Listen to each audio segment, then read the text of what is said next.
Welcome to the Next Level Casino Careers Show, a series highlighting industry tips and insights from the best minds in the casino and hospitality industry.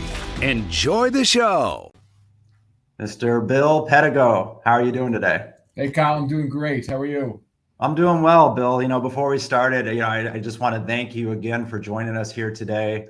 Apologies to the listeners out there. I have a little bit of a cold, so my voice might be a little different, but that's going to be substituted, I know for sure, with Bill here, because I know Bill is going to provide a lot of great value. He's the EVP and Chief Commercial Officer for OC Vibe. So, Bill, as we like to start, we like to give context as to who our guests are and what they do, but it's always best to hear from them in their own words. So if you want to provide the audience a little bit about who you are and what you do today.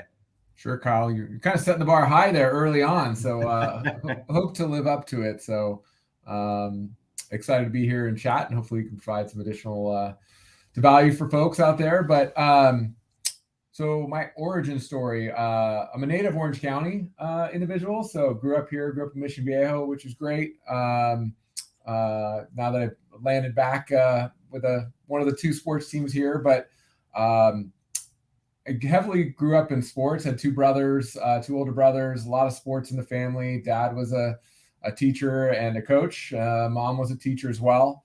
So grew up in that type of environment in the Orange County bubble, if you will. And then went to college and was planning on being a teacher and a coach. That's kind of what I knew. A lot of family friends were in that profession and really appreciated what they did and loved sports. And so loved that aspect of it. So I went to San Luis Obispo, headed off with my history degree, ended up with a minor in political science as well. But my path really changed in the third year of college for me when I started working in the athletic department. Still did track and field in college at SLO. Had a lot of fun with that, but I got to know the whole business side of sports, which I really didn't know a ton about. And I think was still emerging in its sophistication at that level. But I was like, wow, there's this whole business to sports, and kind of changed my career path. And at that time, I kind of kicked myself now looking back. I was like, I didn't want to spend another year in college. So I kept on with my history degree. I don't know why I didn't want to spend another year in college. It was a great time. But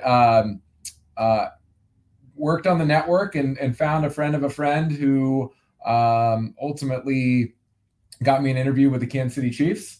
And so that's kind of was my foray into sports. Funny enough, even at that time, still, I didn't understand what the businesses were and what the different disciplines were within the sports field. And so I applied in the PR department for an internship there, a season-long internship. Ended up not getting that job. I was really disappointed. And so I followed up with the thank you letter to all the folks that had kind of helped me get to that spot. Somebody made some calls, and then I got a call from the person in the corporate partnerships department, and ended up going back out interviewing with her and got that job. And so that was kind of the start to my career and the start in the on the sales and partnership side of things. For me, just kind of happenstance to get there. And honestly, there's all these forks in the road, and sometimes you can control them, and sometimes you just, luck is when preparation meets opportunity. And that was one for me in terms of getting down that field and getting down that path. So started as an intern with the Kansas City Chiefs, and that's how I got my start.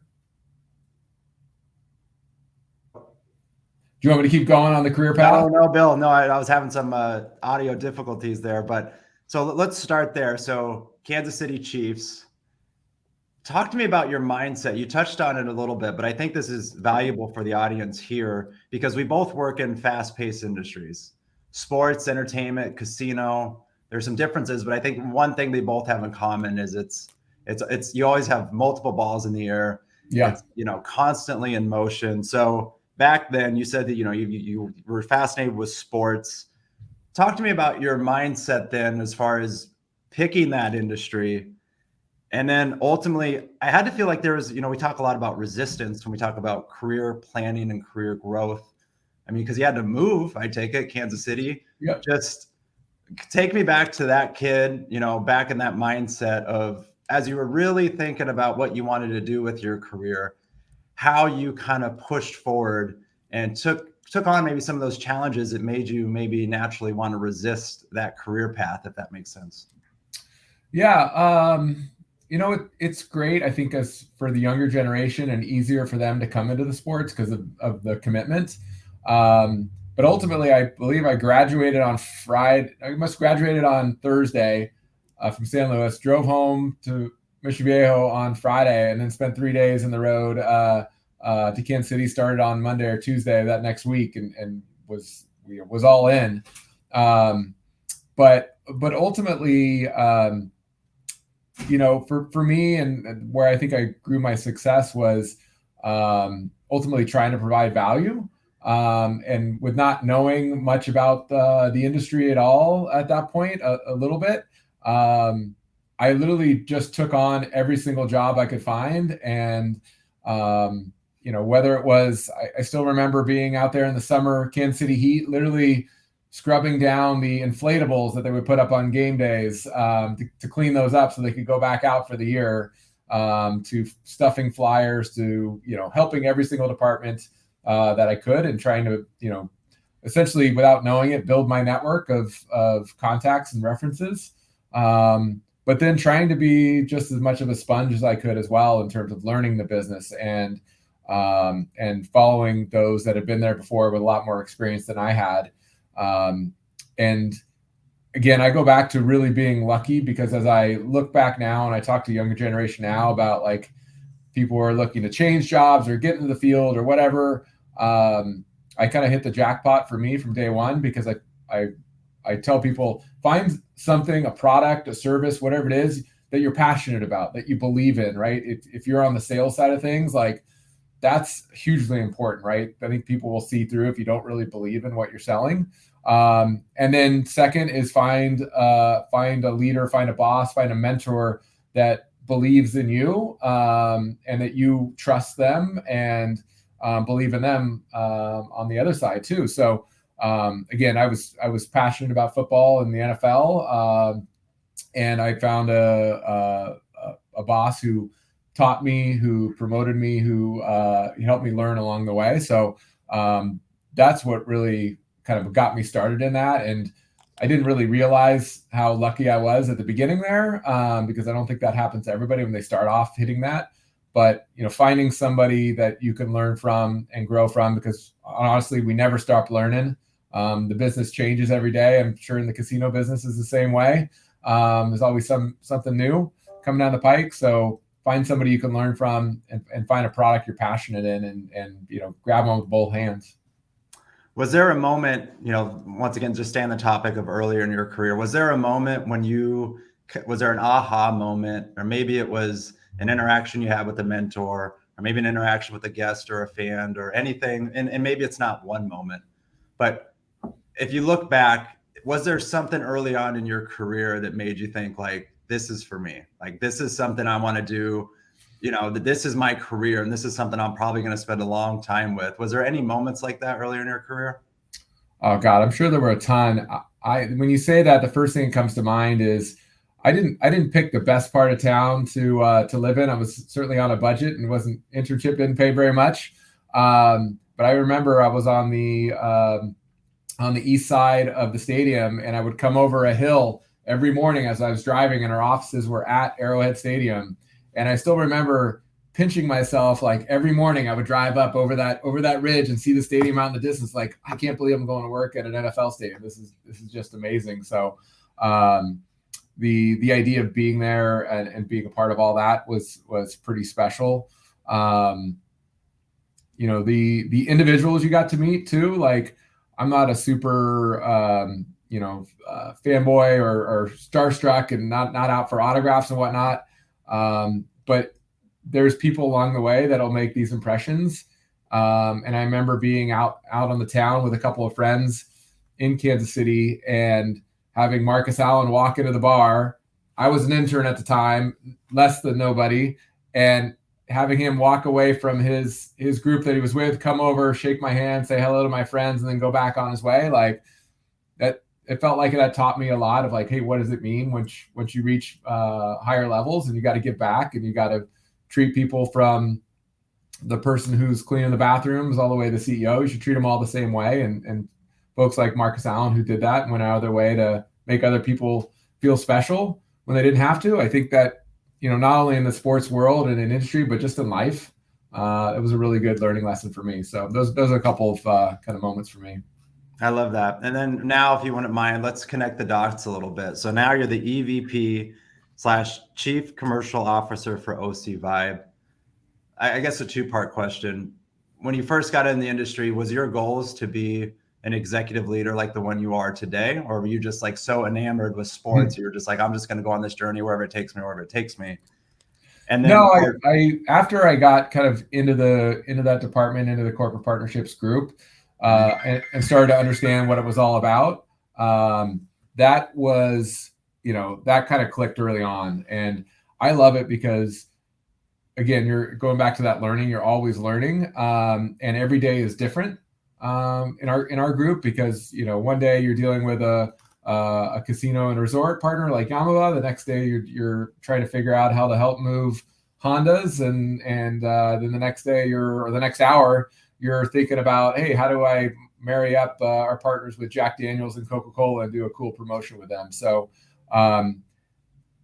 you have to get in, and you have to know your partner or your prospect's business, at least to some degree, to be able to talk to them about how you're going to help drive their business. So I found that early on in Kansas City, again, with a great leader there who had lots of networks, lots of connections, and she worked, from 7 a.m. on a game day till the game was over, and networking and moving around the building, and the relationships that she was able to build. And I feel like the relationships I've been able to create over time, or I've been lucky enough to be a part of, are really special to me. And I still keep in touch with a lot of individuals who I've worked with over the years that we may not have a partnership with now here at OC Vibe and the Honda Center and the Ducks, but those relationships really mean a lot, and you get to meet a lot of really great people in this industry. So that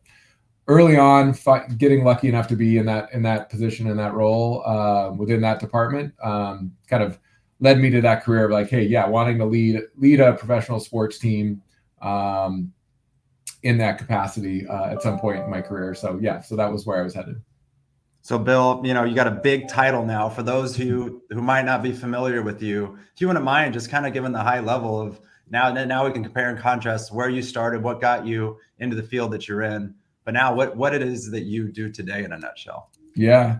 And there's certainly a number of stops in between the Chiefs and where I'm at today, but I've been here almost 7 years now. And again, being back in my hometown, I've been in Orange County for 2 decades, but being back with the Ducks, the Honda Center, and the future of OC Vibe. So my role today, I'm in charge of all of the corporate partnerships across the portfolio of assets that are owned through our ownership group here in Orange County. So that includes the Honda Center, as I mentioned, the Anaheim Ducks. We have 7 different rinks and ice facilities around here in Southern California as well. And then we're embarking on, where I spend a lot of my time these days, on a new district, OC Vibe.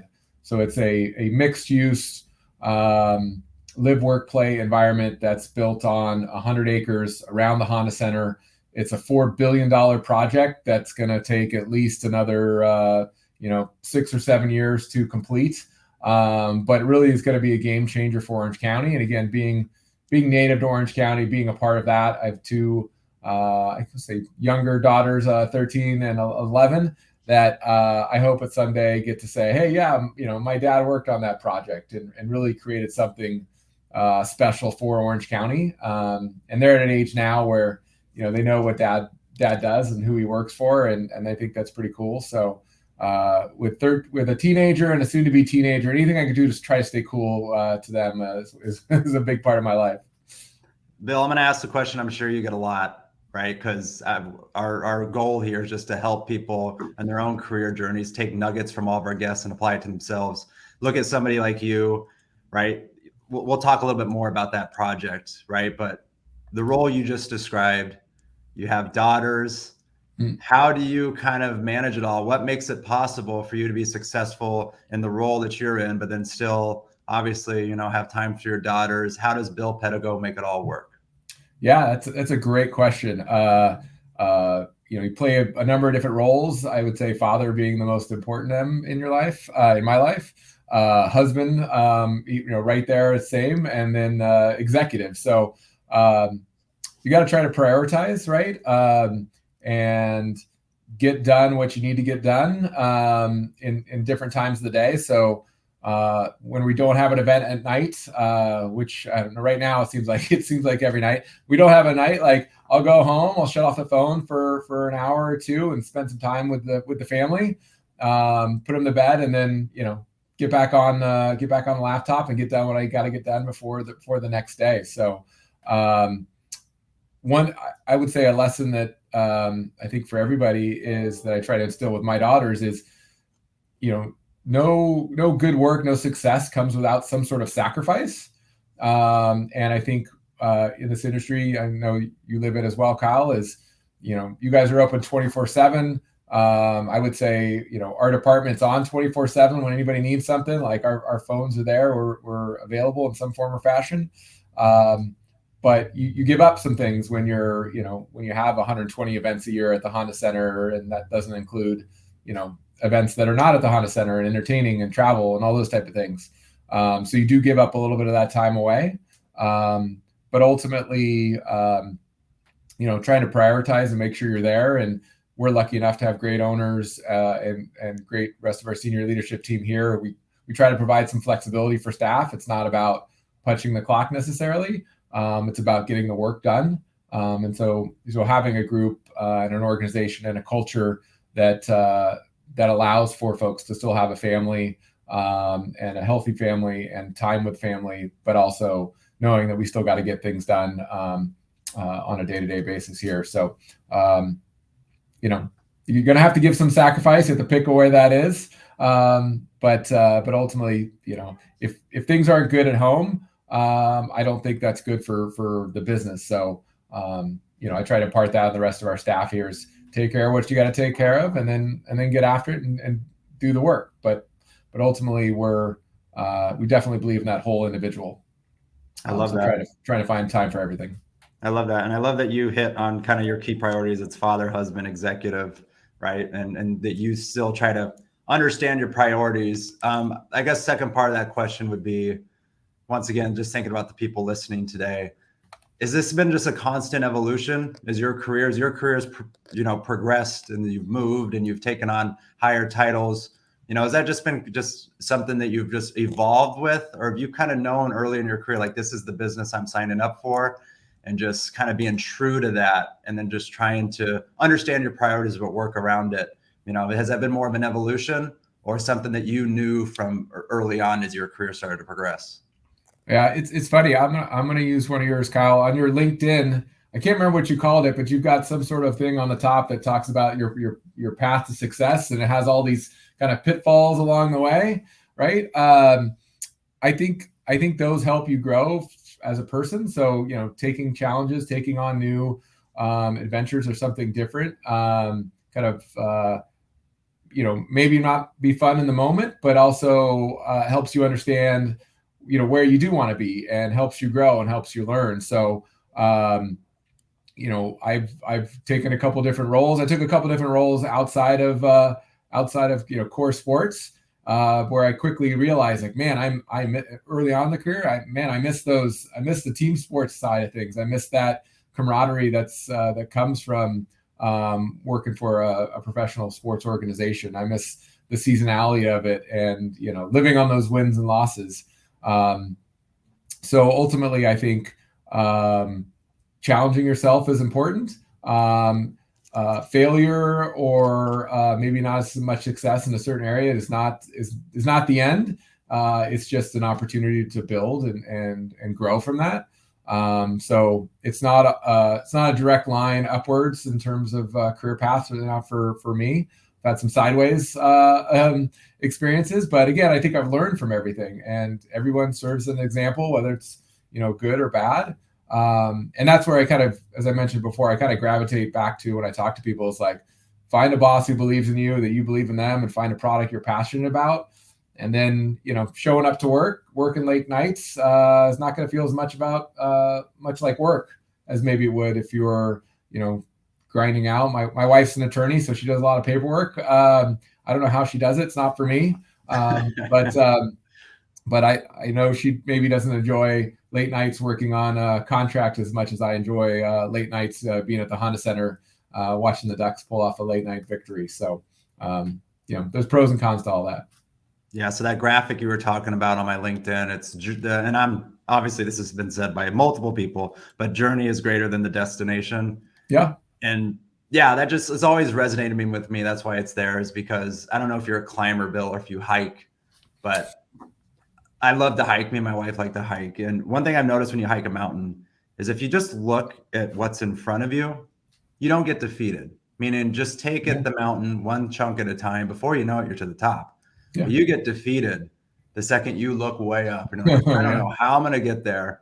Right. But if you just focus on progress, one step at a time, climb that mountain. And what happens too when you get to the top of the mountain is the view is beautiful, right? There's this gratifying moment, but really it was the journey. It wasn't the top of the mountain. It was kind of that whole experience. So it's just a reminder to those out there that, not to look to the top of the mountain, take one day at a time, just try to progress. And, that's why that has always stuck with me. Yeah, no, I love it. It's great. Bill, I want to switch gears here a little bit. So really want to talk about your expertise, all things partnerships, sports and entertainment space, trends. So we're going to go there for a minute. From when you started your career, we'll start broad and then we'll kind of go a little more narrow. But what has changed? Like, since you've been in this industry in sports and entertainment and partnerships in general, what's different compared to when you started in the business and what you do now? Wow. Yeah, somebody once told me, and I use this quote a lot, the one constant in life is change. So, there's definitely been a lot of change in my time here, and I know there's going to be continual evolution and change moving forward. What's changed in our industry? Wow, there's a lot of different ways you can go through that. You could talk about just technology and customer expectations, when they come to a venue, and you can talk about how they consume fandom in general, whether that's, streaming services these days or the advent of all the social platforms and how you engage customers there. I would maybe roll a lot of that up into like the sophistication of our business. From all those things I mentioned to, the data points to, the requirements of partners now, and rightfully so, of tools and how do they value, return on investment, and the metrics that all come with that, for the justification. I think early on you got maybe like, hey, you got a fan and you need to sign up and 4 season tickets, and there you go. Cool. That was your sponsorship deal.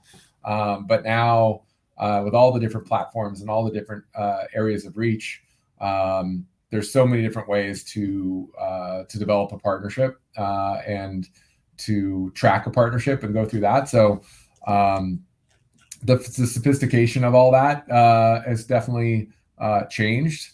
But I spent a good amount of years here working on ticketing and premium, and the advent of I'd say $1 billion, or in our neck of the woods, even $5 billion stadiums, and the requirements and the appetite of consumers for those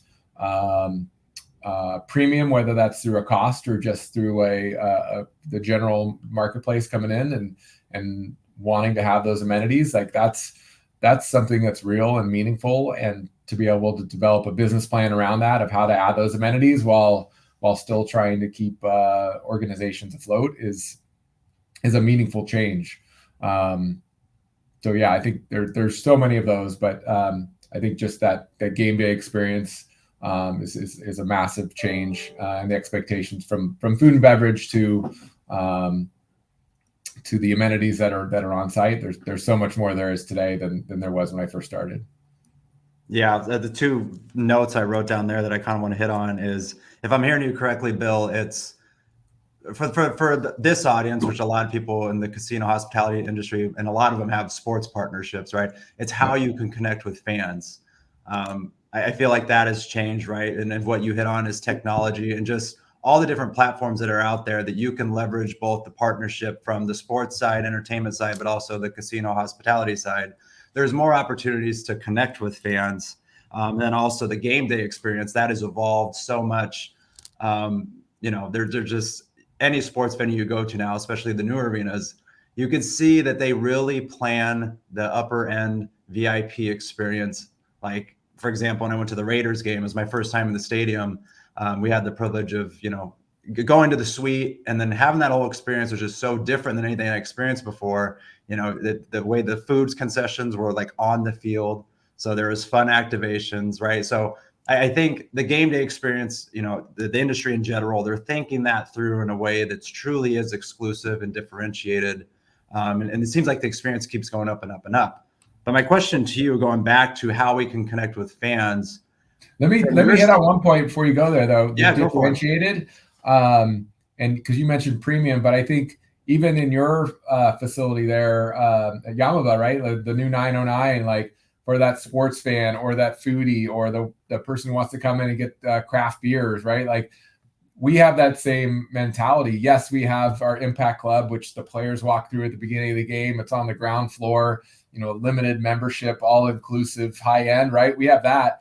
But we actually spend more time worrying about our 400 level fans right now and figuring out how they can get their food and beverage faster and with less friction. So there's that persona. And then you got our suite holders and the offerings that have in there. So the differentiated and the segmented, and there really is all these different paths to experience fandom, right, in our venues, and really have to figure out what those personas are. Is it that season ticket holder as well that comes 30 times a year versus somebody who's coming in a group and it maybe comes twice a year, right? So thinking through all those and coming up with the ways to make that experience the best possible for those individual segmented markets. And I know you guys do that well at the casino as well, but that's really important. How are we creating value for each of those groups without deterring the other ones at that same mindset? Yeah, and I'm glad you chimed in with that, because that was just one example. But holistically, when we look at on both sides sports, and I'm glad you're bringing Yamava, but that's what we do. We try to look at how can we make our experience better for everyone, right? And there's different pockets and there's different segments, but overall, how can we elevate the experience? And I think overall, most operators, no matter what business you are doing that. But I feel like naturally we have to be, because a lot of the advantages of technology is that connection is there in the sense of it's more native. So I'll give an example: social media and Google reviews, and the experience lives on in a way that didn't 20, 30 years ago, right? Mm-hmm. I had this conversation with a chef and other people, and then the conversation was like, you could get away with having a mediocre experience if you had some good branding and some good, you could get away with it. Now you can't, right? Because everyone lives in this world that's connected via social media, via the internet, via Google reviews, via everything. So I feel like we've naturally had to elevate our experience, whether it was intentional or not. And I think that's a good thing, don't you think? Yeah, absolutely. Well, I think you touched on it too, technology. We're spending a tremendous amount of time right now on our app, right? And how does that ease the fan experience and in the experience that we have today at the Honda Center? And then frankly, we're looking at it as a little bit of an opportunity to test some things as we grow into a district, and we go from 1.5 million people through the year at Honda Center to upwards of 8 million people through OC Buy when that's open. And how is that app, how's that technology going to help guide them through that experience, whether that's getting food faster or finding the quickest parking spot or understanding where the merch is, all those different things and those different paths. Think about the loyalty programs and loaded tickets and and mobile ordering and all those things, and how can they live in one seamless, intuitive app that makes it really easy for those folks that come 30, 50 times a year to the guys that come twice a year. Yep. Technologies can play. It's interesting because you want it to play a huge part, but you also don't really want it to be seen. Like, you want them to figure out, wow, that was really good technology when they got home. Right? Because it was so easy. Yep. Ease is a big word that we use around here now. How do we create that ease for the customer and no friction as they come and experience an event the way they want to experience it? Absolutely. Ease, frictionless. I think you hit on some key things there. And Bill, I think this is important too. So from your perspective, I want to pick your brain here. Is any folks out there who either want to be involved with partnerships or possibly are in marketing, or might be on the player development side? Either way, they work within sports or have partnerships in general. From your experience, what really contributes to a great partnership that's a win-win on both fronts, on the casino hospitality side and someone like yourself? Just lessons learned. Take this question where you want, but Sure. If you want to have a great partnership, what are some key nuggets, tips, insights, anything you could provide on that front? Yeah, well, I think you hit on it really in the form of your question. Is you have to ask the question, right? If you're going in and creating a new partnership, is understanding what that partner wants to get out of it. Is it, hey, we want to just build brand awareness because we're a new young brand that nobody knows about? Is it we need to drive foot traffic into a retail location? Do we need to create social engagements? Are they trying to grow their database, right? Is there hospitality aspects of it? So going in and asking that question and not assuming. The one question I really like to ask, and I think some people don't like to talk about money, but it's like, I literally go in and I want to ask, how do you make your money? Because if I don't know how our partner makes their money, then I don't know how to help them, right? Like, if it is all those things, if they make their money on selling hybrid cars and I'm trying to help them sell their trucks, I'm missing the boat here, or vice versa. So really asking that question and understanding how they're trying to achieve their goals is job one. And I love, and I feel like I've been around enough that I have experience to draw from, but that creativity, that coming up with something new and different is the challenging part. And I love that part of the job.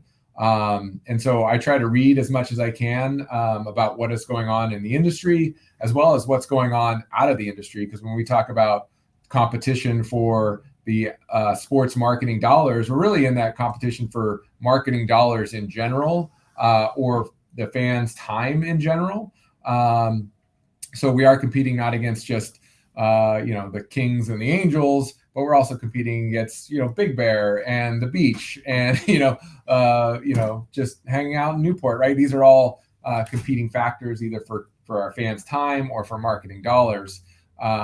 So, and I think you can pull examples from other fields and apply them into sports, and not just kind of like regurgitating what maybe somebody else did in a different market. But how do we maybe take ideas, tweak them, improve upon them, put them in a new light or new angle that really, again, it goes back to delivering on those partnership objectives. So I think asking the question, another quote I really like is, being that active listener. And I think there's a difference between listening and waiting to speak. And I think you get a lot of salespeople who will show up to a meeting and they've got their spiel and they're ready to go. And they're going through their pitch and giving all their attributes and the benefits of the partnership, and not really listening to what the client is saying or what the prospect is saying, and trying to understand what they're trying to achieve. So I think there's a big difference between, active listening and just waiting your turn to tell your own story and speak. And I think that misses the boat a lot of times with some young people, because they're really focused on knowing their product, which 100% you have to do. But if you're not there listening and then serving up that product in a way that addresses what you just heard, then you've kind of missed the boat. Bill, I want to come back to innovation. You mentioned that kind of the first part of your response, so I'm taking that note. But listening, we've talked about this with prior guests, and I think you're 100% right. But there's a lot of noise out there. I think listening is becoming more and more of a skill and almost like an art form, because we're constantly being pulled a million directions, right? We're constantly distracted. So we're up against a lot. For you, have you always just been naturally a good listener, or is that something you've kind of a skill set you've had to kind of adapt? Just talk to me your evolution as relates to that skill trait, because I think it's an important one, but I think it's one that's maybe harder to obtain than you would think. For example, I'll put myself out there. I struggle with listening sometimes. So anything you could provide on that end, has that just come natural to you, or is that something you work at?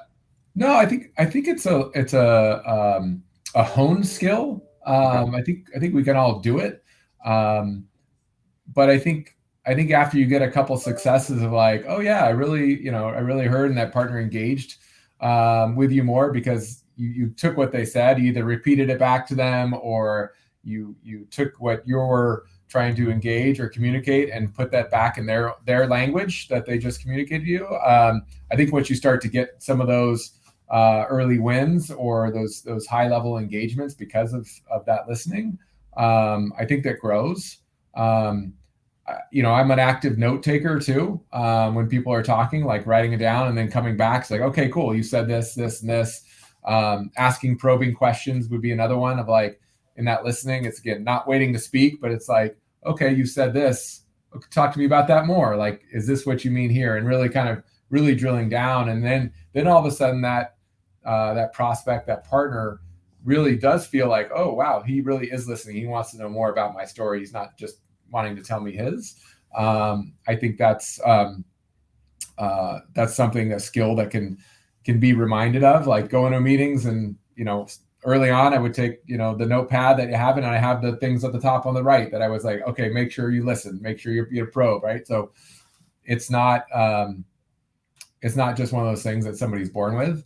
I think some people maybe have a higher propensity for that in whatever life lessons they've grown up with, but it's a skill, right? And it's something you have to work at and check yourself every once in a while and make sure, okay, am I really listening? Am I just telling them why my product or my service is great? Am I really understanding their business? And there's a curiosity that I really like about that. So I have that propensity to listen a little bit more, because I'm fascinated by how other companies make money in this world, because there's so many different ways to do it. Yeah, absolutely. And I think that was a practical tip. Then that's one that I've used is just summarizing what somebody said is goes a long ways. Little things like, if I'm hearing you correctly, you said X, Y, Z. And not only is it good for you to make sure, yeah, I did understand it, but just reconfirming that I truly am listening to you. Yeah. Coming back to innovation, you spoke earlier a little bit about how let's just make sure we're not, duplicating or copying somebody maybe possibly within our field. Like when you think about inspiration, innovation, over your career, any nuggets for you or your team, or what really helps push the needle forward as we think about, as we spoke about earlier, that innovation of the game day experience, the innovation of technology. But when you think of like drawing inspiration from outside verticals to applying to your own, kind of how do you go about that? Or is there something you've learned along the way as far as being able to adapt and innovate your experience, whatever that may be, and adapting that within your organization? Well, I think about my job now, and maybe this is because I really enjoy it, but I think about, kind of always on, right? Always kind of thinking about how something would apply to my business. And it's funny, I think about my daughter's asking me, it's like, oh, did you work this weekend? And I was like, that's an interesting question. Like, I think she's thinking, do I need to go to work? Do I need to go in the office? Am I going to a game? But I'm always like, okay, well, I'm kind of always working, right? I'm always thinking about work, right? And how we can improve and do better. So I think that just in itself of like taking any experience that I have and saying, oh, how would this apply to the Ducks or to Honda Center or OC Vibe? I think an easy example as we think about our neighbors down here in Disneyland and their app. and how intuitive it is and how complicated it is, but ultimately the complication is behind the scenes, and it really makes the consumer experience really so much better when you download and use their app at Disneyland, and trying to apply that to Honda Center and eventually OC Vibe of like, oh, how do we take that inspiration and weld that into ours, or something about like a movie experience, and just kind of layering over like, oh, would this work here, or a loyalty program, Amex loyalty rewards, like, oh, that's really this great value that they provide, and trying to recognize the different benefits that different services or products are bringing to individuals, and trying to say, okay, can I apply that to our own business? And I think a lot of entrepreneurs do that anyways, but I think sports teams in general are just kind of entrepreneurial, small businesses. It's hard to think about, you guys' partner in the Dodgers as a small business, but ultimately, like relative to other businesses in the marketplace here, that it is a small business. It obviously has a massive brand and reach, but how they can affect their attendees is much smaller than maybe a global chain, right? So I think there's just that willingness to be open to any experiences you have in life and try to apply them back to your business. That is something that I think those that are really successful in that are always thinking about, hey, how could this work with my business? And so on and so forth. Bill, it's funny. I had one, and we haven't used it, but when we how do I best set this up? So the Yamava leadership team had a meeting over there in your neck of the woods, and you were kind enough to give us a room. It was a strategic offsite meeting, and we discussed various topics. But speaking of innovation, one of the cool things you did was, because you wanted to give us an inside look at what OC Vibe was, right? Kind of what was the vision. And usually in these kind of things, it would be a PowerPoint, maybe a video, whatever. But what you did is there was this room. We walk in, we sit down, and literally it's 360 screen. And you literally are giving us a tour through this virtual world of what the OC Vibe is. And I feel like that is just a great illustration of, and once again, please add the proper commentary to this. But I was so inspired by that, because usually what we would do in those kind of things, if we're trying to sell a vision of this project or whatever, we kind of go the usual way, which would be a video, a good presentation. But you were like, and I imagine your team, whoever, was like, how can we get our partners to actually really feel this space, and almost like sit and drive through it. So I don't know if you want to add some commentary to that and how that happened, but I think that's a perfect example of, here's this end goal, but we could probably do this in a better way. If our end goal is to really have our partners be able to kind of look, feel, touch this future project, let's go about it a different way. Yeah, I might take that to, you never know who's going to come up with a great idea, right? Like, I think there's a really good story that I'm blanking on where it came. It's a common one, but for us, that came from our IT department, and they had saw this technology and they said, hey, Bill, what do you think about this? At the same time, I was looking for, like you said, a fully immersive experience to really tell the story of OC Vibe. That essentially right now we're still a parking lot. We're going to be a construction site for a number of years. So to be able to create this environment that you can walk in and really feel and see the scale and the scope and the positioning of the different elements of our district was the end goal. And we looked at some other technologies, and ultimately our IT guy said, hey, you should really kind of go and do this demo. And it wasn't necessarily our CTO, right? It was somebody lower level. So nobody's got a patent on good ideas, right? They can come from anywhere. So I think that's a part of kind of treat everybody the same. That's not only good to do, but it's also I think could be beneficial and rewarding for those individuals who we'll talk to the janitor and the entry level salesperson as well as the CEO about the organizational objectives, because again, you never know where that next really great idea was. And thank you for that comment. We're really happy with how that turned out. It was quite a bit of work. The build of the room was actually the easy part, and the 3D environment that was the really hard part. But I think it turned out well, and again served the objective at the end. And thanks in part to a lot of different people that played a part in that.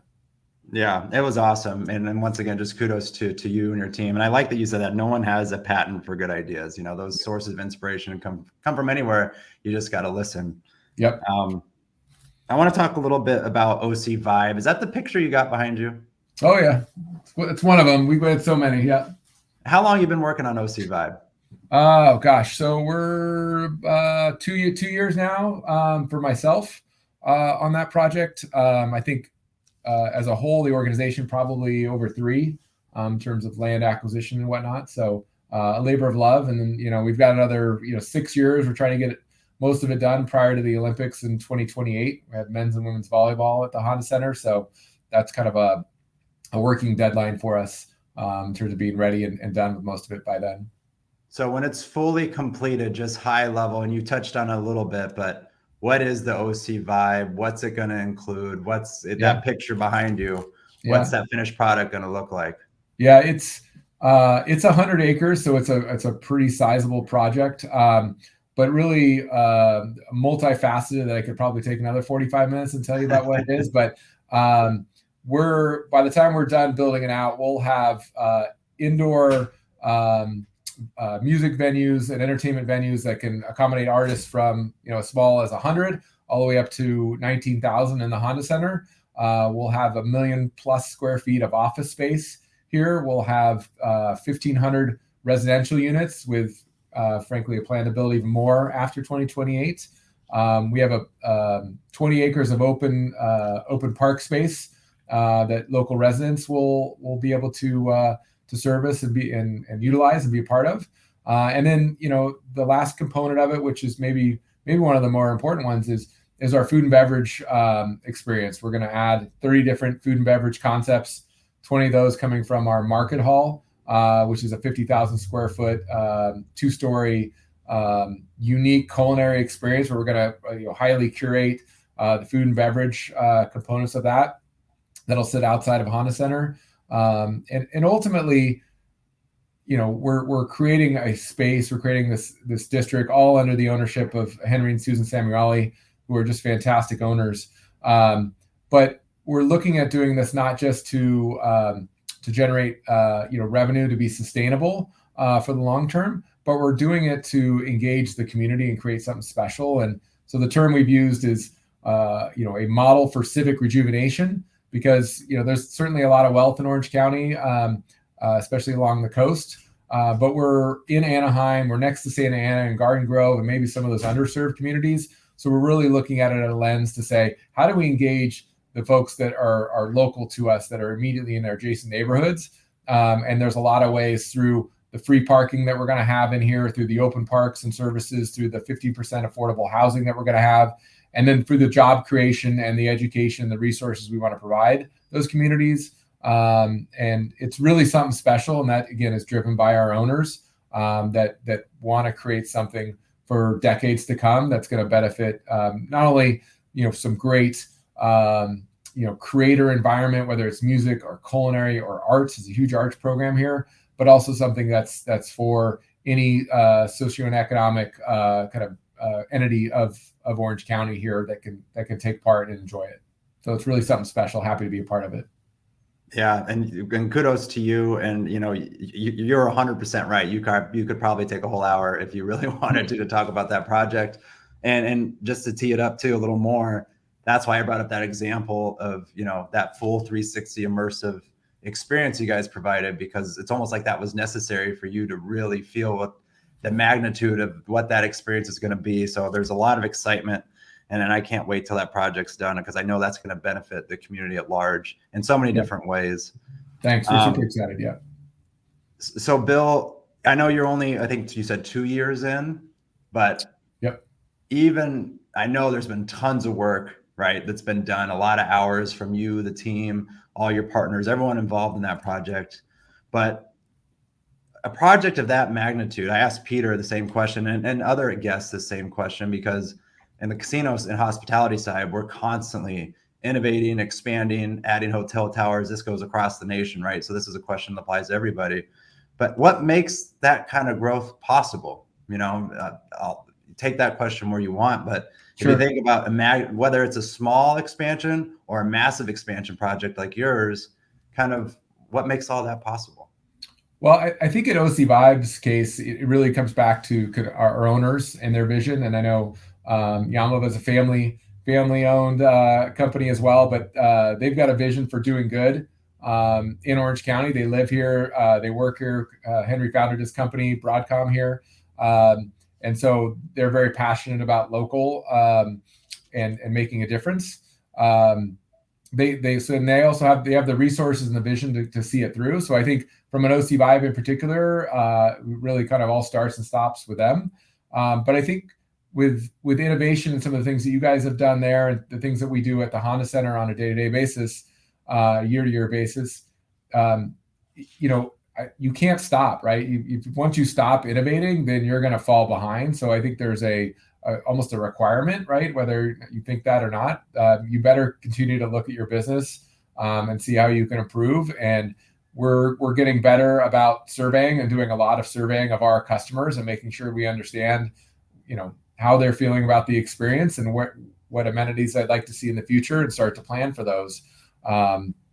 We do a lot of, and I'm sure you guys do as well, a lot of visits to other sites and other venues that are premium experiences, whether that's other sports venues or arenas, or the Disneylands of the world, other hotels. We love coming out to your property and seeing some of the great work that you guys done with your new hotel tower and concert hall. So we're constantly looking and seeing, okay, what's the best of the best? What can we apply to our business? And again, if we ever stop, I think we're really going to be in trouble. And that's not a way you grow your business or keep up with the Joneses, if you will. Bill, I just want to thank you, as we approach the end here, for joining the show today. I found this so valuable, and I know our audience has. So just some final kind of more quick fire questions for you. Sure. I'm sure you've worked with tons of people throughout your career, the good teams around you. But when it comes to spotting talent, what's a trait, or maybe two? It might be hard to just narrow down on one trait, but if you think about traits you like to hire for, or traits when you think about building a team, what are one or two traits that you really kind of look at as a requirement for success? Yeah, especially on the sales side, like that, some form of tenacity, right? That you need to have somebody that's comfortable with asking the questions and hearing the no and getting over that and being constant. I would also say, like, the creativity in an individual and a salesperson is really important for that high level. Like, how do you get creative?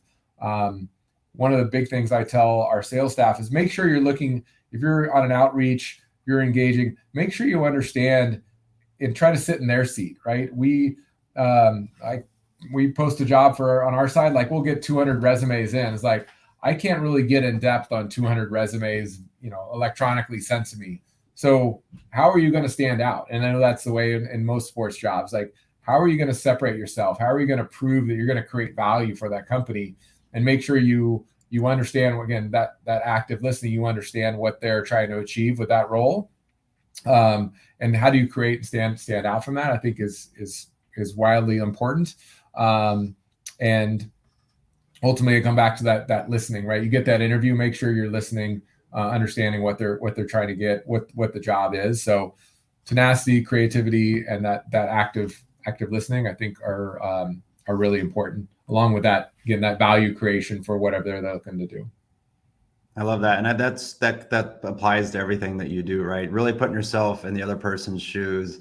And I love the resume example. That's 100% correct for anyone listening out there who's applying for a job or who wants to take that next step. I think that's critical, right? Is understanding that the person who's hiring for this job is looking through many of these.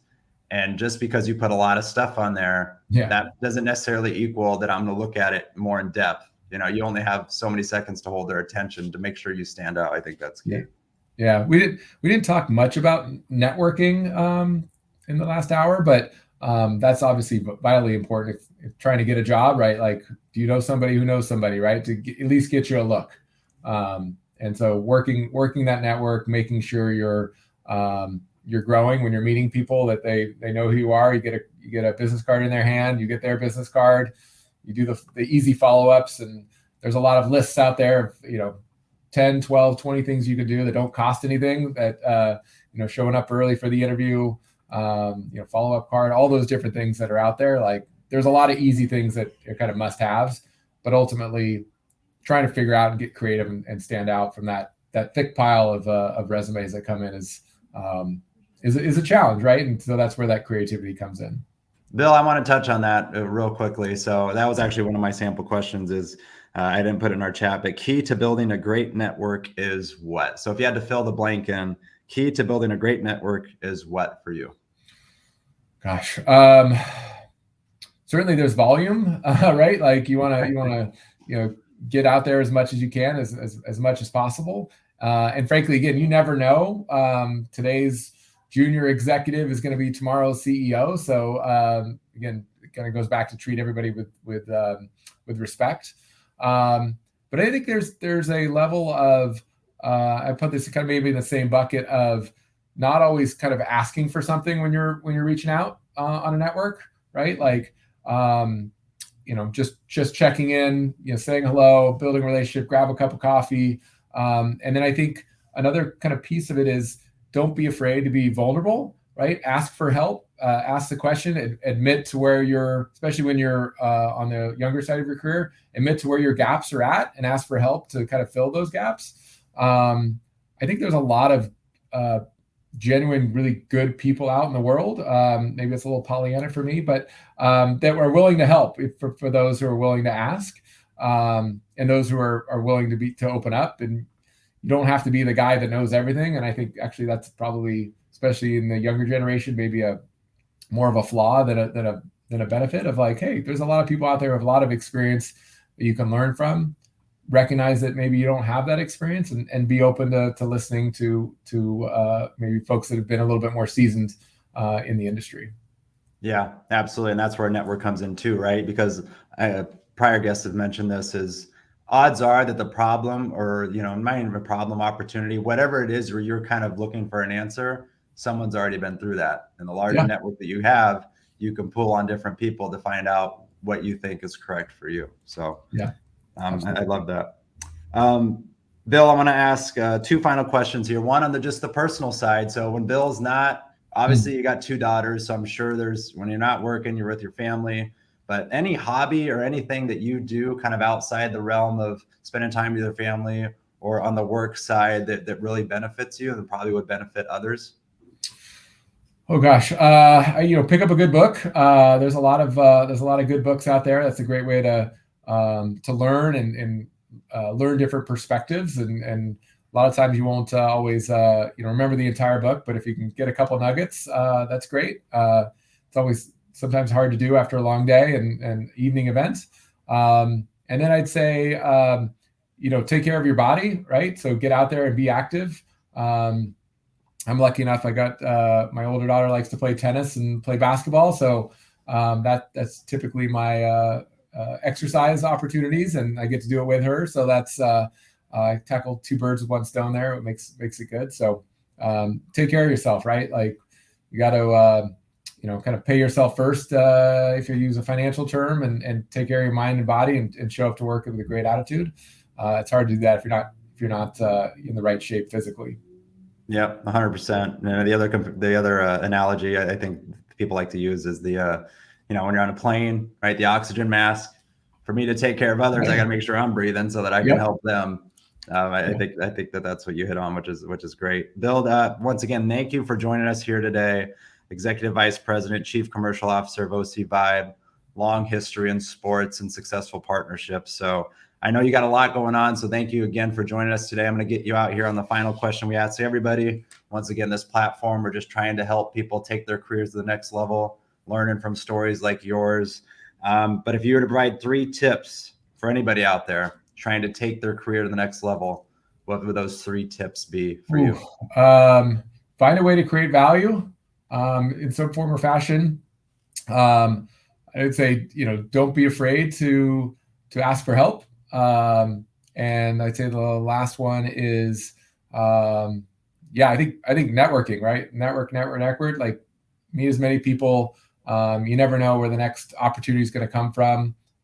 So go out and meet as many people as possible. I'll give you one last one. This is 4, so I apologize. And this is the easiest one. Is just be nice. People want to deal with people they enjoy working with. Nobody wants to work with a jerk or a know-it-all, right?